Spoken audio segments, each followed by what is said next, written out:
Iya. Alright. Ya. Jadi supaya saya ulangi lagi ya guys. Mana tadi ya? Oh ini dia. Suka hilang. Oke, mana dia? Oh nih. Oke. Ini nampak ya guys. Oke. Seperti yang tadi saya bilang, topiknya itu adalah menganalysing consumer market sendiri. Nah, dalam consumer markets, guys, yang bakalan kita pelajari antara lain, pertama itu how do consumers characteristics influence buying behavior. Kenapa sebenarnya karakteristik daripada consumer itu akan menginfluence cara-cara atau cara orang itu membeli. Oke, apa sih yang sebenarnya karakteristik konsumer itu sendiri? Konsumen itu berpikiran apa sehingga dia itu pada akhirnya memutuskan untuk membeli suatu produk atau jasa. Oke, nah kita ketahui nggak bakalan sama nantinya satu konsumen dengan konsumen yang lainnya berdasarkan karakteristik itu sendirilah. Makanya akan kita pelajari bagaimana itu akan menginfluence sebuah buying behavior atau purchasing behavior. Nomor 2 yang bakalan kita lihat adalah what major psychological processes influence consumer responses to the marketing program. Seperti tadi saya bilang kan, akhiran kita itu kan di dalam semester ini adalah merancang suatu marketing plan atau marketing program. Oke. Nah, kita bakalan melihat sendiri apa sih secara psikologi ya, pengaruh-pengaruh proses apa sih yang sebenarnya betul-betul akan menginfluence suatu respon daripada si konsumen. Nomor 3, bagaimana sebenarnya konsumer itu melakukan purchasing decision atau memutuskan untuk beli. Oke, kita bakalan mempelajari kriteria apa-apa saja sih yang sebenarnya membuat si konsumen, si customer itu pada akhirnya membeli suatu produk atau jasa. Dan nomor 4, in what ways do consumers stray from a deliberate rational decision process? Oke, kita harus mengetahui secara rasional sebenarnya seorang konsumen itu memutuskan itu dengan cara apa. Gitu. Nah, dengan itu juga kita harus mengetahui apa saja yang membuat dia itu pada akhirnya tidak membeli. Itu kan bakalan menjadi suatu analisa kita sehingga pada akhirnya kita bisa membuat atau merancang suatu marketing program atau marketing plan yang baik. Seperti itu, guys. Oke.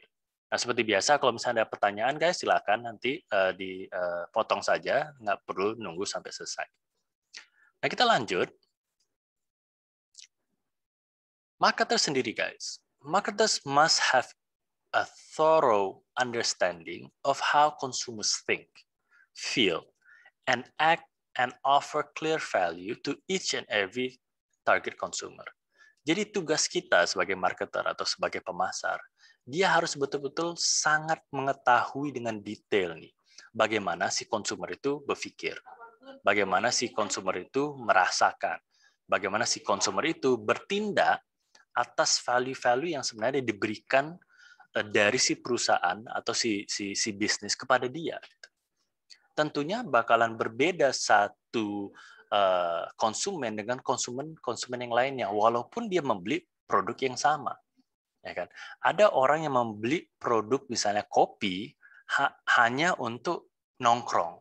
Ada yang membeli kopi karena dia ingin merasakan kenikmatan kopi itu sendiri. Ada yang membeli kopi gara-gara dia ngantuk dan sebagainya. Oke. Nah, si pemasar itulah, si marketer itulah dia harus mengetahui si customer mana sih dengan perilaku yang bagaimana sih yang akan membeli produk dia itu.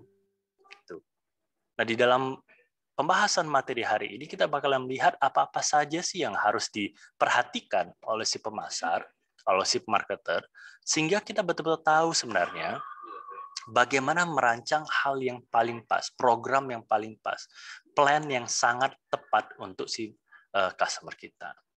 Oke. Nah, untuk itu kita harus mengetahui apa sih yang bakalan menjadi titik dasar kita. Oke. Tidak lain sebenarnya yang namanya consumer behavior. Oke. Nah, consumer behavior ini sebenarnya, guys, itu bukan suatu hal yang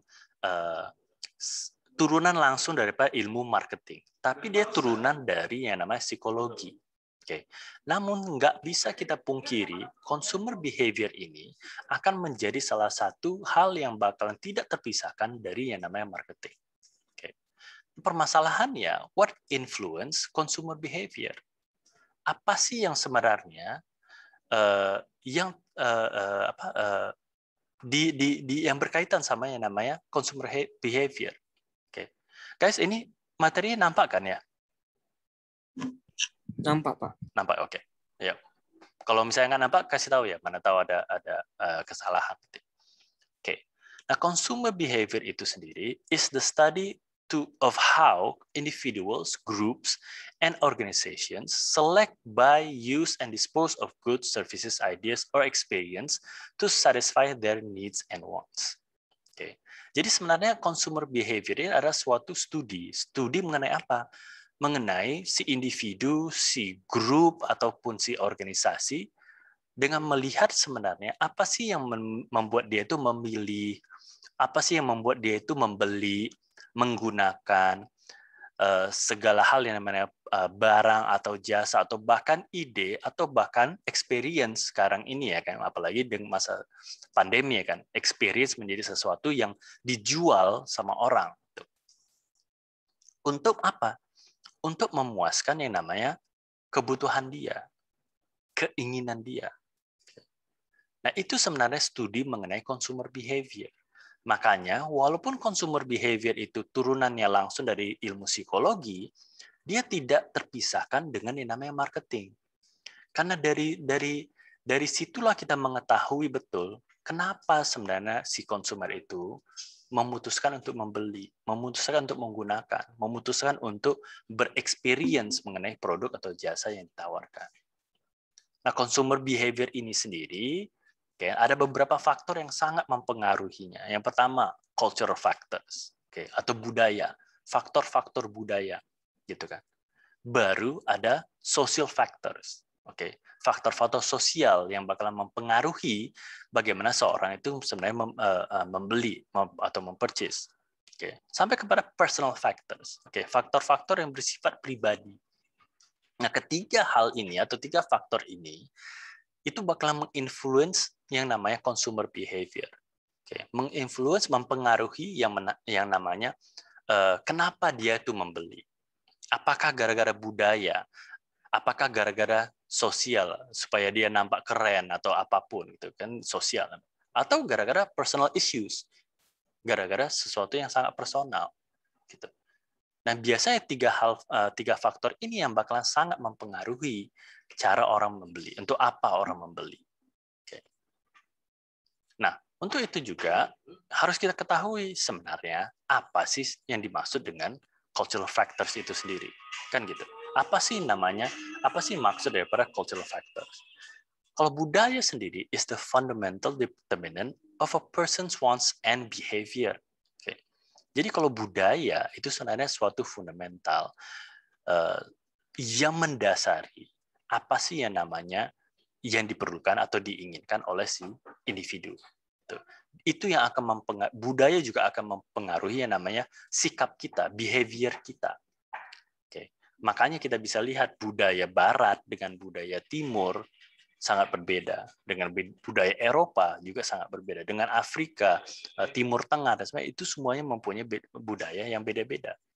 Kita saja di Indonesia dari Sabang sampai Merauke, gitu kan, budaya saking banyaknya suku, budaya dan sebagainya, kita juga mempunyai suatu cultural factors yang sangat berbeda. Cara orang membeli di Sumatera akan sangat berbeda dengan cara-cara orang beli di Jawa, di Jakarta, di Kalimantan, sampai kepada Irian Jaya. Purchasing behavior-nya juga bakalan berbeda-beda. Mungkin orang bakalan lebih sering membeli kalau misalnya orang-orang yang berada di Jawa, mungkin akan sedikit lebih nggak terlalu banyak kalau misalnya di Papua misalnya.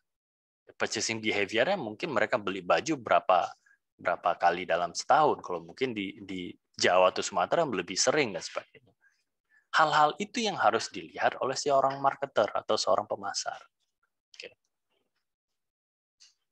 Nah, di dalam cultural factors itu sendiri, kita bakalan lihat Ada apa saja sih yang mempengaruhi yang namanya cultural factors? Oke, each culture consists of smaller subcultures. Jadi di dalam kultur sendiri atau budaya sendiri ada yang namanya subcultures-nya.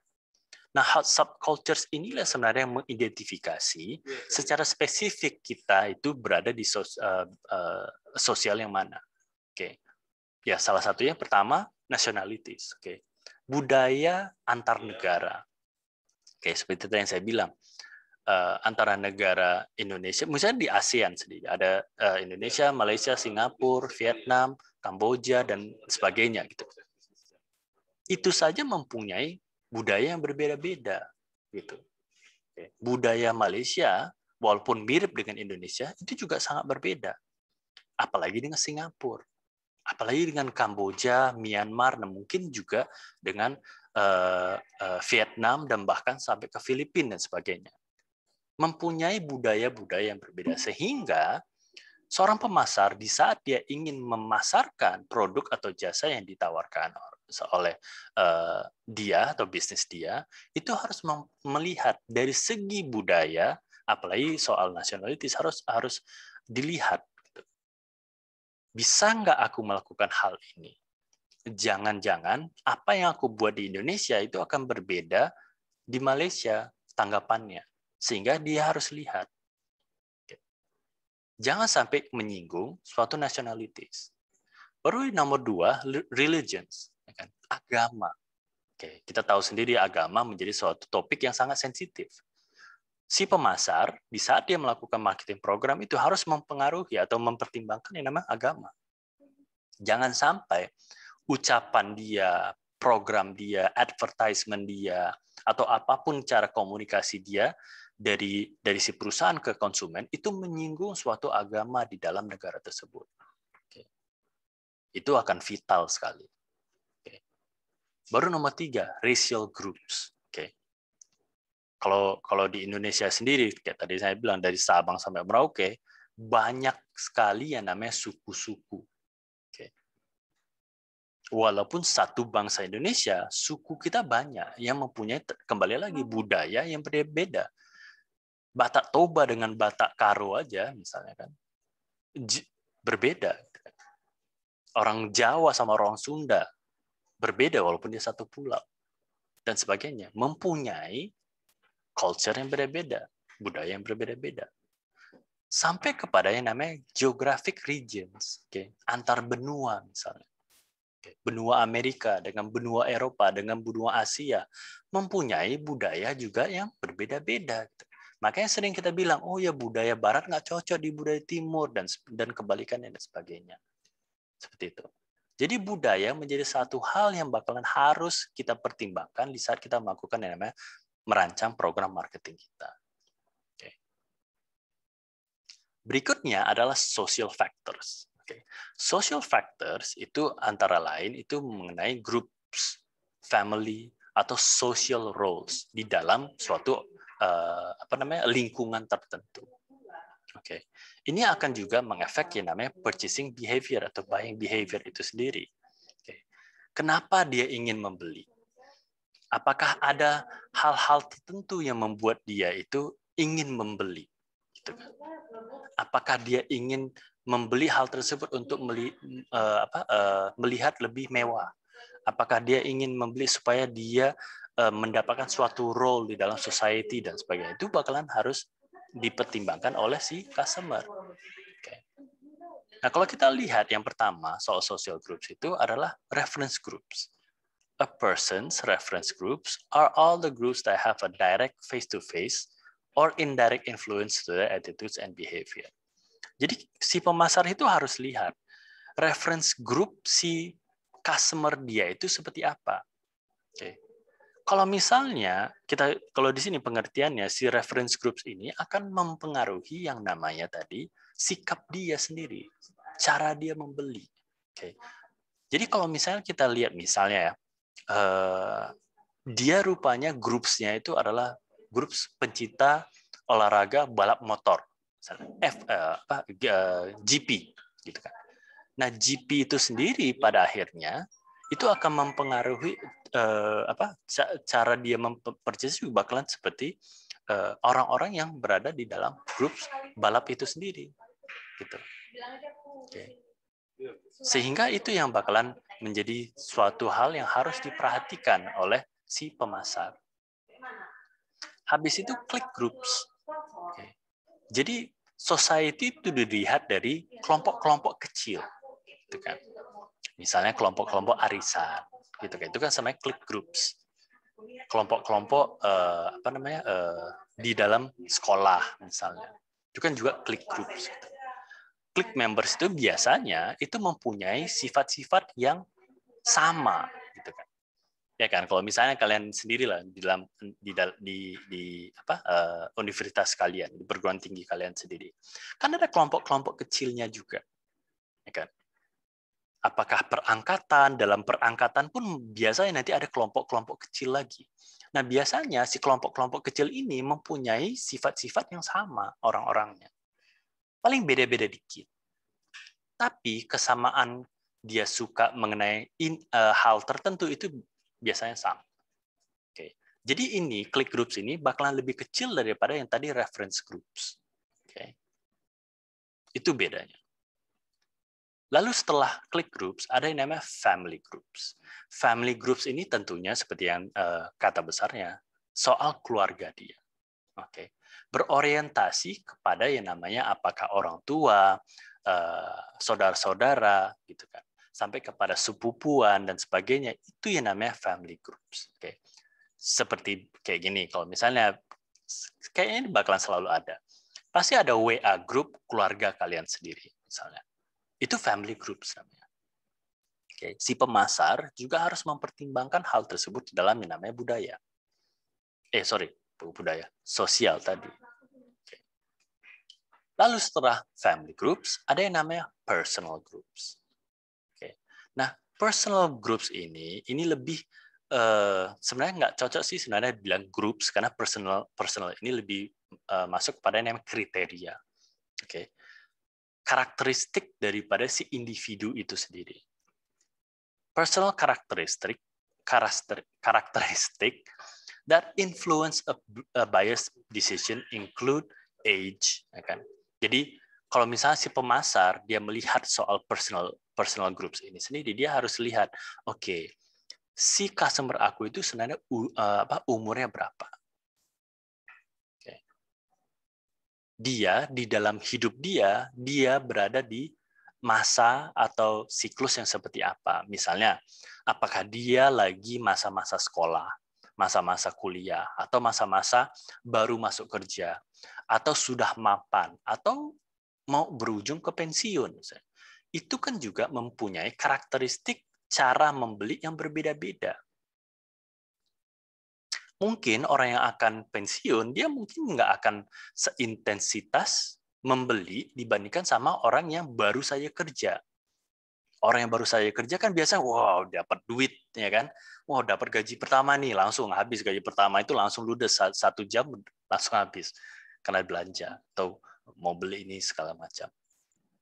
Purchasing behavior-nya kan beda, buying decision-nya juga berbeda. Nah, itu juga harus dipertimbangkan oleh si pemasar. Belum lagi kalau misalnya keluarga baru nikah atau keluarga yang mempunyai anak 1 dan sebagainya. Cara dia membeli beda-beda. Yang dipertimbangkan itu juga berbeda-beda. Oke. Nah, di dalam personal factors itu sendiri, seperti tadi saya bilang, age sama stage in life cycle. Nomor 2, pekerjaan dia, ya kan?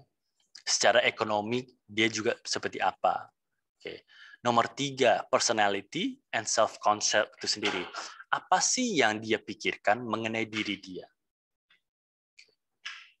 Apakah dia orang yang sangat sosial atau apakah dia orang yang tidak ingin terlalu terekspos dan sebagainya. Itu juga akan mempengaruhi yang namanya purchasing behavior. Nomor 4, ya lifestyle sama values dia. Apa sih nilai-nilai apa sih yang sebenarnya dia pegang? Lifestyle-nya itu seperti apa? Jadi itulah pola-pola yang harus dilihat oleh si pemasar atau si marketer itu sendiri.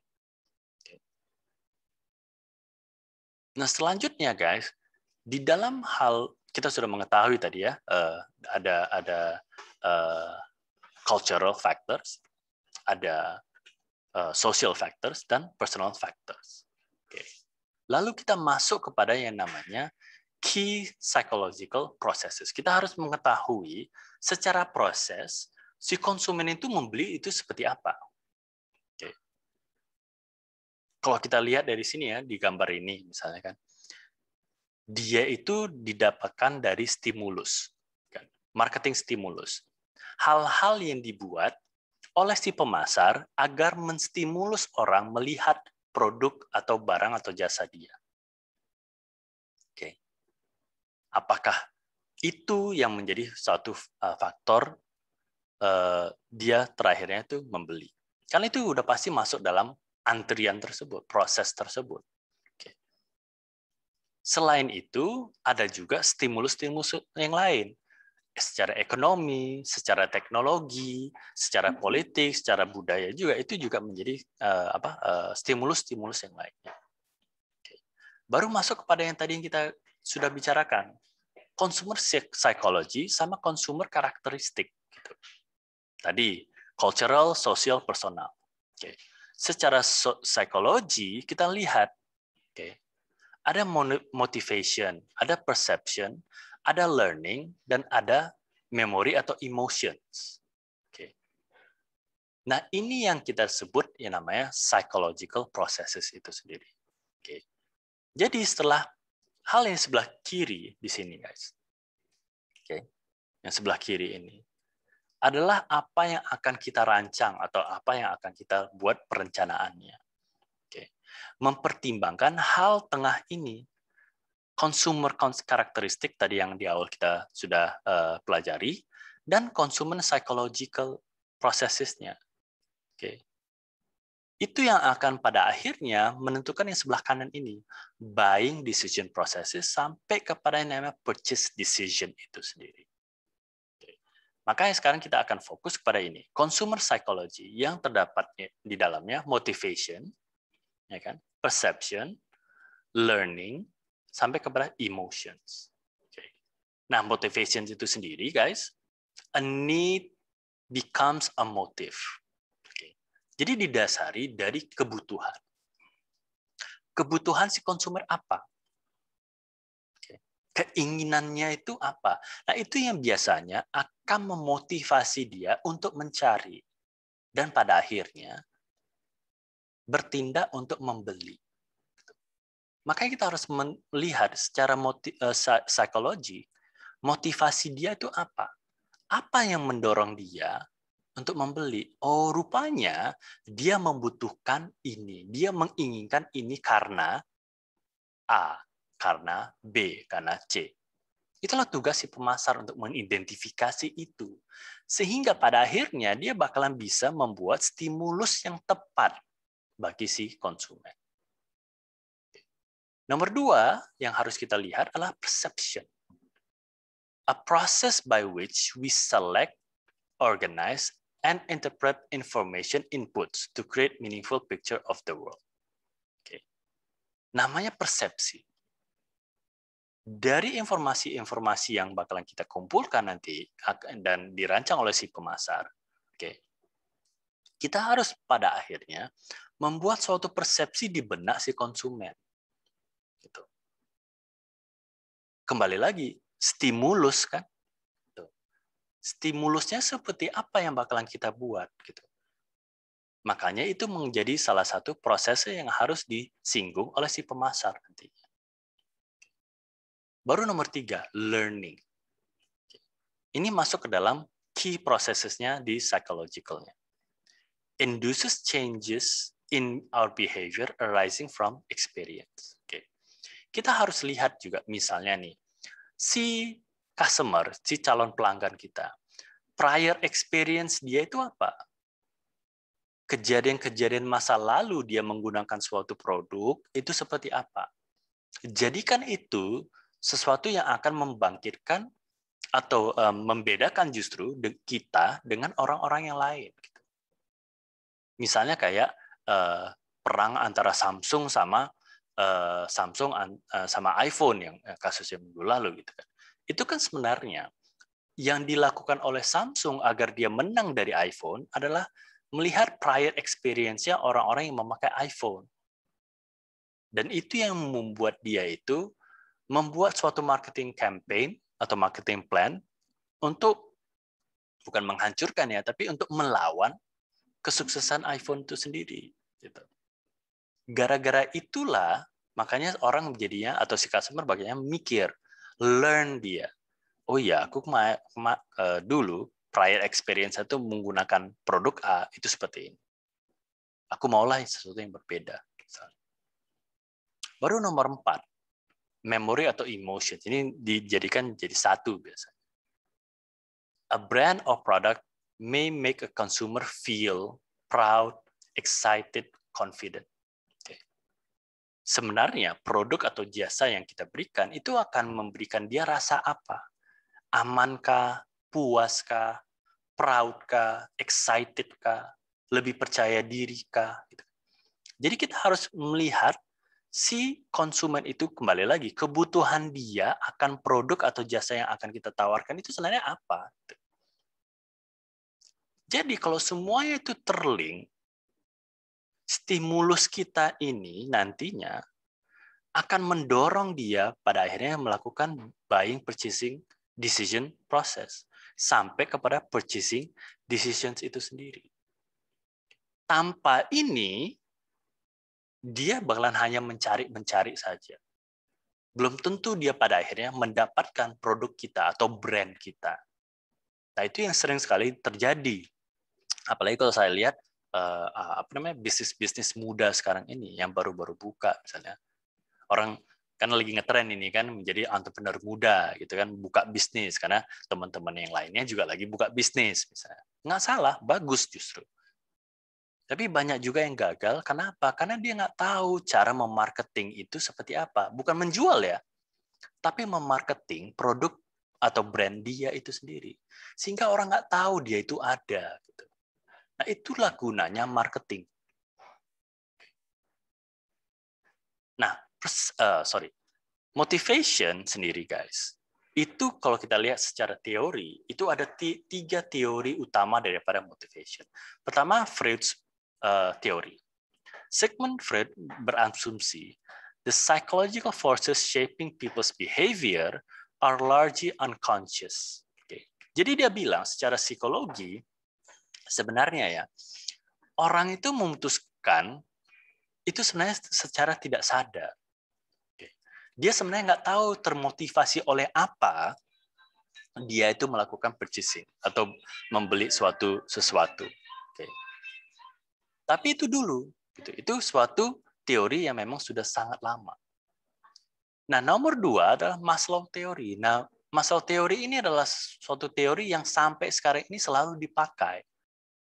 Okay. Dia bilang, explain why people are driven by particular needs at a particular time. Jadi, ini kenapa menjadi suatu teori yang sampai saat ini dipakai, karena sampai saat ini seseorang membeli itu biasanya karena dia membutuhkan sesuatu. Nggak bisa lepas dari itu. Oke. Kalau kita lihat di gambar sebelah, ya kan, di gambar ini, guys. Ini sebenarnya teori Maslow. Oke. Dia menjelaskan yang soal needs itu sendiri. Nah, yang pertama sebenarnya, yang paling besar, psychological needs itu. Food, air, shelter atau rumah gitu kan. Ini yang paling banyak dibutuhkan. Nomor 2 adalah tingkat keamanan, safety needs, security, perlindungan, protection. Itu yang nomor 2. Nomor 3 social needs gitu. Social needs, sense of belonging, ya kan, di saat dia butuh untuk dianggap di suatu masyarakat, di suatu lingkungan, di suatu kelompok. Itu social needs gitu. Dia butuh love atau cinta, kasih sayang, itu social needs. Nomor 4, esteem needs. Okay. Ini agak lebih tinggi lagi. Esteem needs itu supaya dia termotivasi agar dia lebih percaya diri. dia lebih terrecognize atau dia lebih dilihat sama orang-orang tertentu yang pada akhirnya membuat dia tuh mempunyai status di dalam masyarakat. Dan yang paling tinggi, self-actualizing needs. Yang paling tinggi kenapa needs ini ada adalah supaya dia tahu, oke, aku membutuhkan ini agar saya lebih baik. Seperti itu. Nah, sebenarnya kalau misalnya kita mau menjual sesuatu yang paling gampang, ya pasti yang kita mempertimbangkan 1 sama 2 ini sih. Atau nomor 1 malahan. Makanya kita lihat kuliner, ya kan, mau itu beverage atau makanan dan sebagainya, itu paling banyak orang buka bisnisnya. Nggak heran. Karena secara psikologi, needs-nya itu jauh lebih banyak dibandingkan sama ini misalnya. Misalnya nomor 5 ini adalah misalnya nih ada aplikasi yang membuat orang lebih mau membaca misalnya. Sesuatu yang memang dibutuhkan. Tapi nggak banyak orang yang sadar bahwasanya dia perlu membaca. Gitu. Jadi itu yang harus kita ketahui. Motivasinya apa? Motivation si customer itu sebenarnya apa? Nomor 2, perception. Nah, perception ada 4. Pertama, selective intentions. Oke. Selective intentions adalah meaning that marketers must work hard to attract consumers notice. Okay. Nah, di sini agar kita mempersepsikan hal yang tepat bagi si konsumen, si marketer itu harus betul-betul mengetahui cara mengattract si konsumennya. Oke, kalau misalnya aku ingin mengattract orang-orang yang senang olahraga, aku harus melakukan apa? Nah, itu. Betul-betul dia intentions untuk olahraganya yang bakalan dipelajari. Nomor 2, selective distortion is the tendency to interpret information in a way that fits our preconceptions. Okay. Jadi di sini, kalau misalnya selective distortion, yang dilakukan pertama oleh si pemasar adalah dia mempunyai suatu persepsi dulu. Baru persepsi itu dia coba kumpulkan informasi-informasinya di dalam masyarakat. Tepat nggak persepsi yang dia buat? Nomor 3, selective retention. Jadi, marketers need to use repetition to make sure their message is not overlooked. Hal ini bakalan sangat penting karena menurut saya perception yang bakalan sangat penting di sini adalah selective retention. Oke. Semakin sering suatu customer, suatu pelanggan terekspos dengan pesan kita, dengan iklan kita, dengan gambar kita, dengan logo kita, dengan tagline kita, dengan jingle kita, dan sebagainya gitu kan, yang berhubungan sama brand itu sendiri, semakin besar kemungkinan dia itu untuk mengingat. Ya kan? Pastinya kalian pernah misalnya kalau yang pernah ke Dufan misalnya kan, lagu Dufan itu mungkin gara-gara kalau kita seharian di dalam Dufan gitu kan, pas kita keluar dari Dufan, lagu itu terota aja. Nah itu namanya selective retention. Itu sebenarnya disengaja oleh marketingnya Dufan gitu. Supaya dia mengingat Dufan itu bukan hanya hari itu aja, tapi mungkin sampai beberapa hari atau berminggu setelah dia berkunjung. Itu marketing. Gitu. Tugasnya marketing melakukan hal itu. Baru nomor 4, subliminal perception. Okay. Along fascinated armchair marketers who argue that marketers embed covert subliminal message in ads or packaging. Nah ini biasanya pesan-pesan yang sebenarnya tersirat yang dilakukan di dalam marketing. Membentuk suatu gambaran image tertentu yang pada akhirnya membuat orang itu tertarik sama brand tersebut. Misalnya, kayak rokok sendiri. Kita tahu sendirilah, rokok bukan hal yang sehat bagi kesehatan. Tapi kenapa masih banyak orang merokok? Kan kayak gitu. Karena ada persepsi yang terbentuk di sini. Misalnya, Marlboro gitu kan. Persepsi orang yang macho, ya kan, cowboy, dan sebagainya. Email, gitu kan. Persepsinya mungkin di orang yang lebih santai, luwes, tapi pemikir dan pintar, misalnya. Dan sebagainya. Jadi di saat orang ngisap rokok tersebut, dia berpersepsi, oh aku orangnya jago, oh aku orangnya pintar, oh aku orangnya seperti ini dan sebagainya. Sama kayak orang lagi membeli mobil gitu. Tersirat sebenarnya pesan, misalnya iklannya BMW dengan iklannya Mercedes dengan iklannya Toyota dan sebagainya, itu mempunyai persepsi yang berbeda-beda. Nah, itu yang dibuat persepsi subliminalnya. Di bawah alam sadar itu sendiri terbentuk image itu. Oh, kalau aku beli BMW berarti aku kesannya mewah tapi sporty. Kalau aku Mercy berarti aku kelihatan aku itu mewah. Kalau aku beli Toyota, oh berarti aku orangnya efisien dan sebagainya. Itu yang tugasnya si pemasar. Makanya juga seperti yang saya bilang di awal pertemuan kita di minggu awal gitu kan. Kenapa marketers menjadi salah satu occupation atau pekerjaan yang paling besar gajinya? Karena dia membentuk persepsi itu di benaknya si konsumen. Maka dari itu orang terakhirnya membeli. Itu kuatnya si marketer. Nah, nomor berikutnya adalah learning. Kita harus mempelajari apa-apa saja sih yang sebenarnya membuat orang pada akhirnya membeli. Pertama, drive-nya. Stimulus dia atau kekuatan, kekuatan lah ya, pendorong dia, kenapa dia ingin bertindak untuk membeli tersebut. Harus kita pelajari. Cues misalnya. Cues yang nomor 2 adalah minor stimulusnya. Itu biasanya kapan dia akan beli, di mana dia akan beli, gitu kan. Bagaimana dia akan membeli dan sebagainya. Kita harus pelajari, oke, biasanya si A biasanya beli secara online.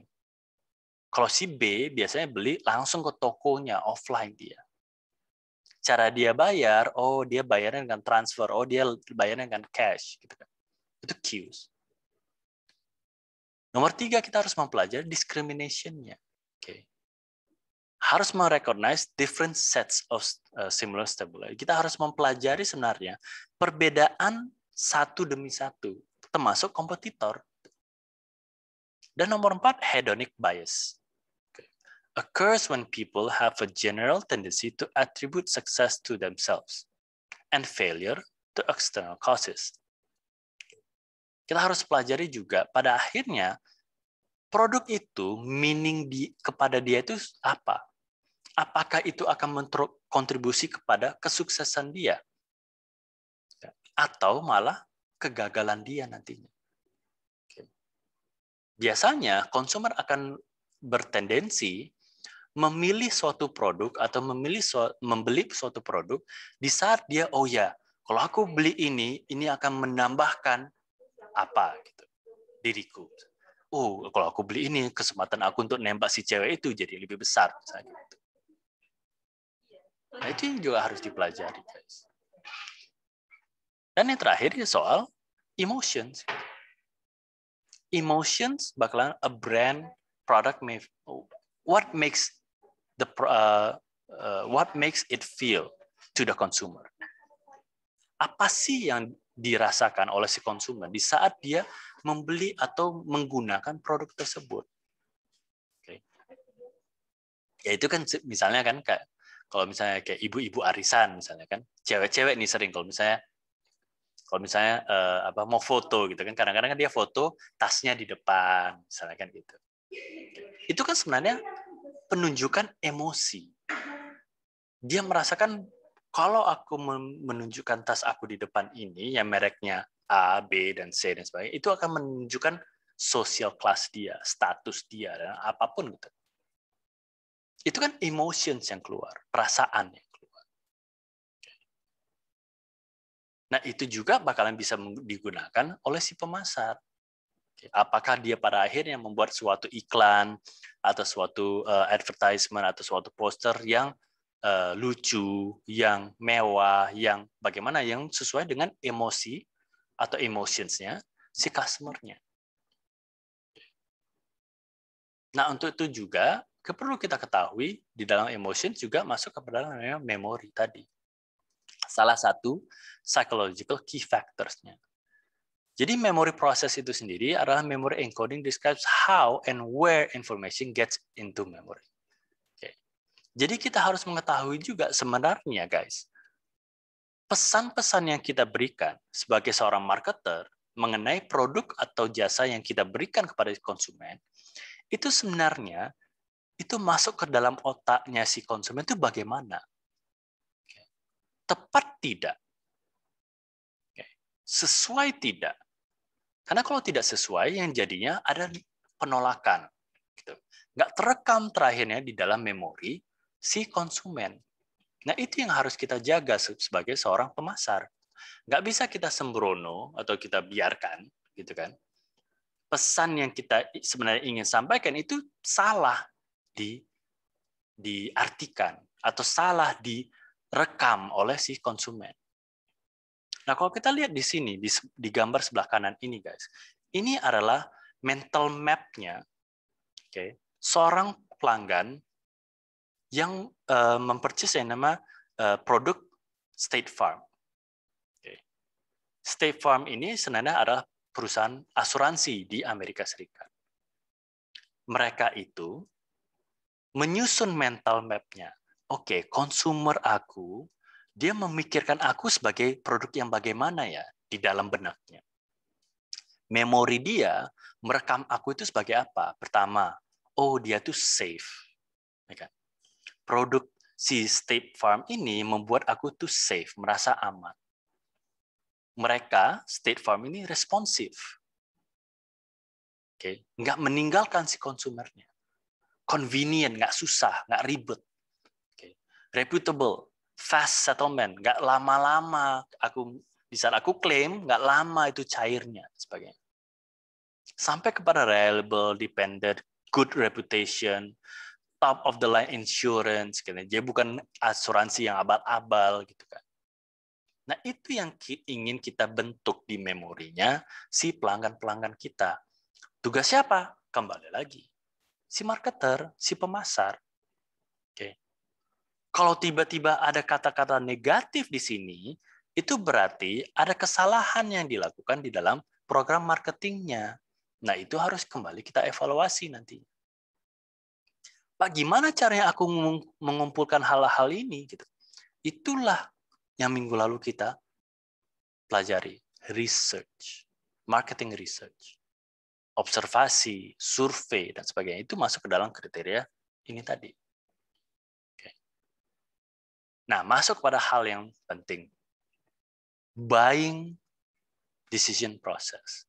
Apa sih yang dipikirkan oleh seseorang di saat dia ingin membeli suatu barang atau jasa? Ya, tentunya kita harus mempelajari juga understanding consumer behavior itu sendiri. Nah, ini diambil dari advertising and promotion di integrated marketing communications. Di saat kita ingin mempelajari atau mengerti perilaku si konsumen, kita harus menjawab pertanyaan-pertanyaan berikut ini. Pertama, who buys our product and services? Siapa sih sebenarnya membeli produk dan jasa kita?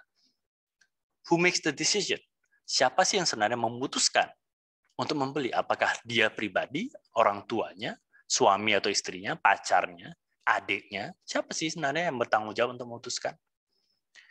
Who influence? Siapa yang mempengaruhi dia untuk membeli?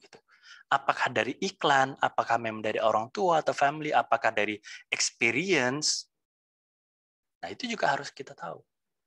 Lalu, how is the purchase decision made? Bagaimana sebenarnya cara dia memutuskan? Apakah membutuhkan waktu yang sangat lama, ya kan, berhari-hari atau berminggu-minggu? Apakah on the spot? Apakah ada faktor-faktor lain? Lalu, what does the customer buy? What needs must be satisfied? Apa sih keinginan dia? Apa sih kebutuhan dia? Dan sebenarnya apa sih yang dia ingin beli? Gitu. Itu juga harus diketahui oleh si marketer. Apakah dia membeli suatu brand tertentu? Ya kan? biasanya dia belinya di mana dulu. Misalnya. Apakah memang langsung ke brand kita atau ke brand orang lain dulu? Gitu. Kapan dia beli? Gitu. Lalu bagaimana produk kita yang saat kita berikan kepada mereka dipersepsikan seperti apa? Sikap si customer terhadap brand kita itu bagaimana? Dan yang lainnya. Pertanyaan-pertanyaan ini bakalan mendasari yang namanya buying decision process itu sendiri. Nah, buying decision process antara lain, guys, kita bisa lihat di tabel berikut. Antara lain, nih, ada 5 stages di dalam model of consumer buying process. Okay. Pertama, problem recognition. Kedua, information search. Ketiga, evaluation of alternatives. Keempat, purchase decision. Dan kelima, post-purchase behavior. Okay. Nah, yang pertama soal problem recognition. Sama layaknya kalau aku mengajarkan entrepreneurship atau kewirausahaan, menti-menti saya, orang-orang yang aku mentoring, bisa dia ingin membuat suatu bisnis, karena itu kan memang lagi ngetrend sekarang ini kan, mereka selalu tanya, Pak, aku buat bisnis apa ya? Nah, aku selalu stop di situ. Aku selalu bilang, bukan dari situ kita mulai. Tapi sebenarnya, kita mulai dari problem recognition dulu. Masalah apa sih yang sebenarnya ada di dalam masyarakat? Ada di dalam customer kita. Dari situlah baru kita bisa bentuk suatu produk atau jasa yang tepat bagi mereka. Oke. Makanya harus kita pelajari dulu, problem recognition-nya itu apa? Oke. The buying process starts when the buyer recognize a problem. Oke. Proses daripada pembelian itu bukan diawali di saat dia ingin membayar. Bukan. Tapi di saat dia sadar, oh ya, aku butuh A. Oh ya, aku lapar. Aku butuh makan. Di situ sudah mulai namanya buying process. Dia sadar, oh ya, aku lagi lapar. Aku butuh makanan. Terstimuluslah dia. Apalagi di zaman sekarang. Biasanya kalau kayak aku aja kan, aduh, aku belum makan siang sebelum puasa. Aku belum makan siang. Aku beli apa ya? Problem kan? Belum makan, terus nggak tahu mau beli apa. Yang terjadi apa? Terstimuluslah kita, kalau misalnya kita lagi buka handphone kita, terus ada promo-promo misalnya di GoFood dan sebagainya, itu kan sebenarnya marketing. Itulah stimulus marketing itu tadi. Dari situlah baru masuk yang namanya information search. Kita harus tahu sebagai pemasar, kita harus tahu kayak tadi, oh ya, kalau dia lapar, kayak kalau modelnya kayak aku, berarti dia bakalan lihat ke GoFood aplikasi dan lihat di situ. Oke, disitulah aku bakalan mulai marketing aku. Jadi si marketer harus tahu si konsumen, perilaku dia itu bagaimana saat dia mencari informasi. Apakah dia menelpon kawannya, apakah dia buka aplikasi, apakah dia lihat ke internet, di laptop dia, dan sebagainya. Itulah kesempatan si marketer melakukan marketing dia terhadap produk yang ingin dia tawarkan. Nah, biasanya information search itu bakalan ada beberapa sumber. Ada personal, ada commercial, ada public, sama experience lagi. Oke. Nah, itu yang bakalan menjadi kriteria information search. Oke. Nah, di dalam information search ini sendiri, di dalam information search, di saat kita melihat apa sih pilihan yang ada, aware kepada produk apa, betul-betul pada akhirnya mempertimbangkan, ada 2, lalu decision-nya apa. Dari situlah baru kita mengetahui cara yang tepat untuk membeli itu dengan cara seperti mana. Nah, tidak berhenti dari situ, guys. Terakhirnya yang dilakukan oleh si customer adalah mengevaluasi alternatif yang ada seperti yang tadi ini. Oke. dia mengevaluasi hal-hal tadi ini. Agar apa? Pada akhirnya dia memutuskan kepada yang mana.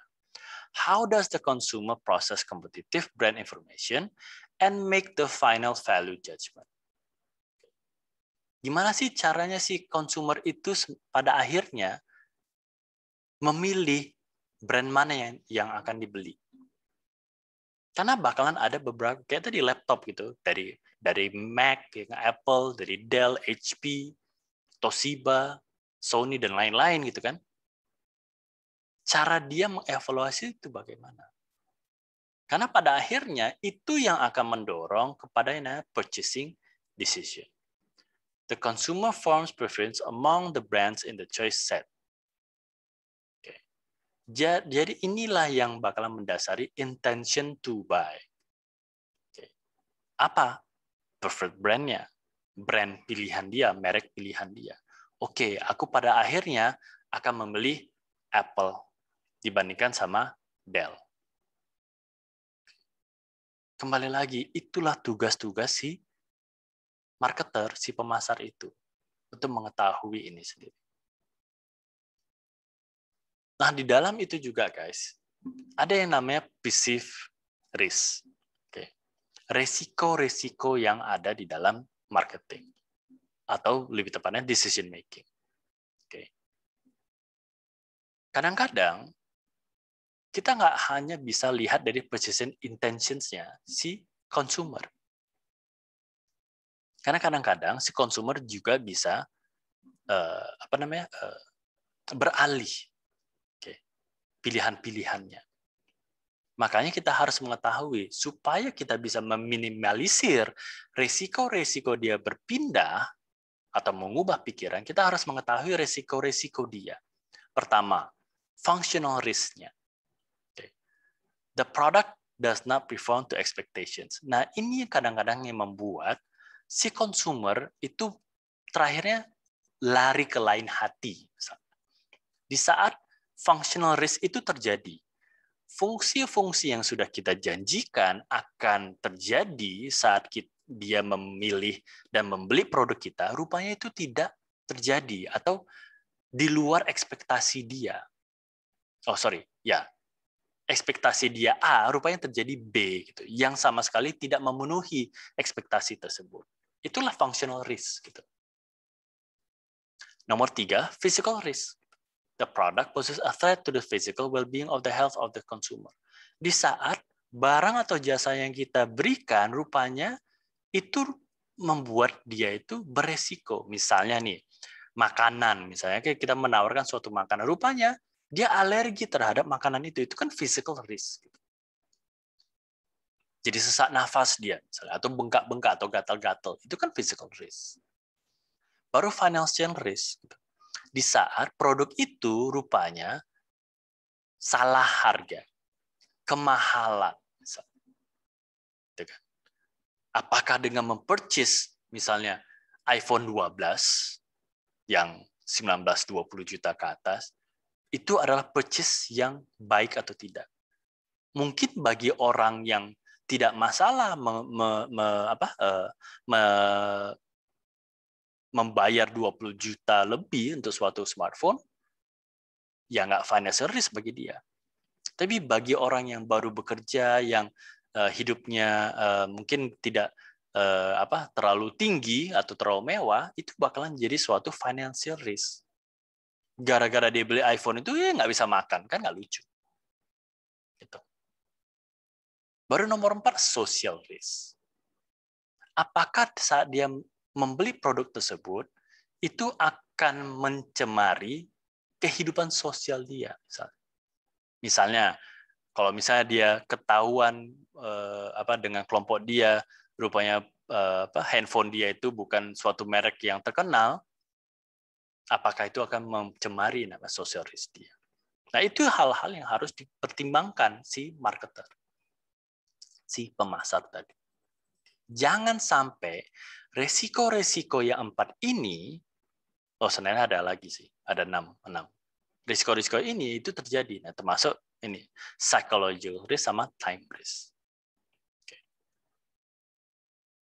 Jadi guys, Hal-hal tersebut adalah sesuatu yang bakalan harus kalian pertimbangkan di saat kalian menjadi seorang pemasar. Apalagi di saat kalian merancang yang namanya program pemasaran kalian. Nah, itu saja materi kita mengenai consumer behavior ini sendiri. Jika ada pertanyaan, guys, silakan. Saya stop share. Oh, ini udah. Silakan, guys, kalau yang ingin bertanya. Saya, Pak. Ya, silakan, Sidik. Tentang masalah permintaan marketing, Pak. Permintaan, oke. Apa setiap permintaan customer harus dituruti walaupun minta yang aneh-aneh? Oh, oke. Ini misalnya kalau misalnya kita sudah masuk kepada dia itu sudah tertarik gitu ya maksudnya ya. Halo, Sidik? Iya, Pak. Iya, Pak. Oh, ya, oke. Ya. Ya, itu sebenarnya ya memang masuk ke dalam marketing walaupun itu udah hampir ke dalam purchasing behavior. Kalau saya bilang tidak, gitu. Nggak semua yang harus kita layani dalam tanda kutip ya permintaan dia. Titik fokus kita sebenarnya adalah melayani needs dia, kebutuhan utama itu sendiri. Oke. Dan kalau misalnya kita lihat dari materi tadi kan ada beberapa yang harus kita pelajari ya. Sorry. Mana tadi? Ya.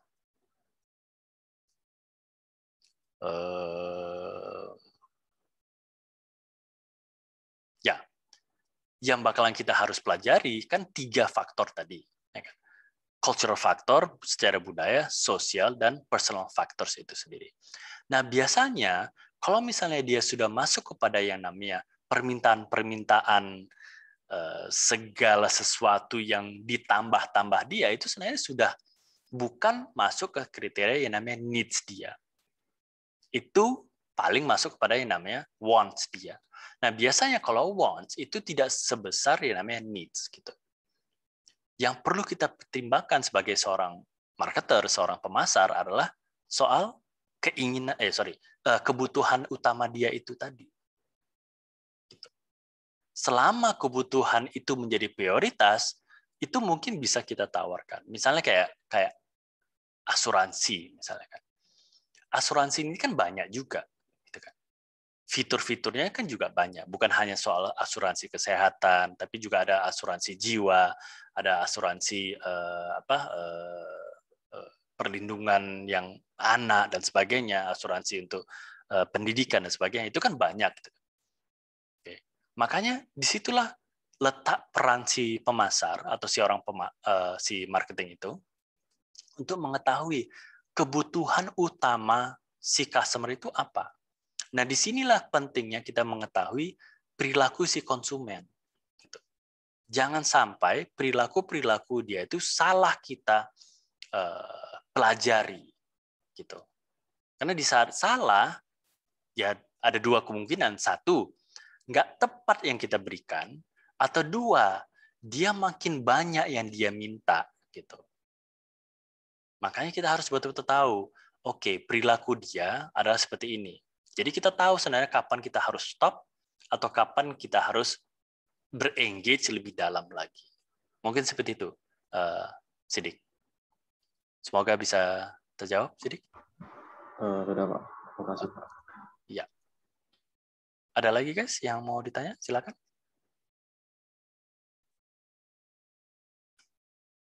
Ini sudah juga mau jam 5, dan juga saya juga perlu balik juga untuk buka puasa, karena jauh rumahku dari kantor ke rumah itu 1,5 jam, jadi lumayan perjalanannya.